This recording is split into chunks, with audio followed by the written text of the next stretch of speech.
అబ్బబ్బబ్బా ఏం భక్తులు ఉసుకె కూడా రాలనంత మంది భక్తులు పోయిరట. ఒక మన దేశంలోనే కాదు పక్క దేశాల నుంచి కూడా బాగానే మంది పోయిరట. ఏ దేవుని గుడికాడికి పోయిన భక్తుల ముచ్చట చెప్తున్నవే బాలన్న అంటారా. పూరి జగన్నాథుని రథయాత్ర ముచ్చట. మనం కూడా స్వామివారిని దర్శించుకుందాం పని.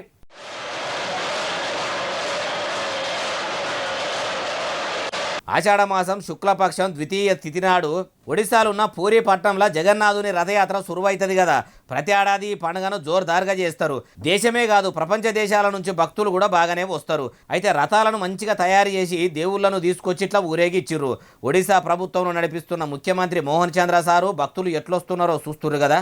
మంది ఎట్టెట్లొస్తుంటే ఏర్పాట్లు కూడా అట్లట్లనే చెయ్యండి. మొన్న ప్రయాగరాజ్ కాడ అయిన కుంభమేళాకు కూడా పబ్లిక్ ఇట్లనే పోటెత్తితే సౌలతులు చక్కగా లేక గాచారం మంచిగా లేక తొక్కిసలాడాయి చాలా మందే విడిచిర్రు.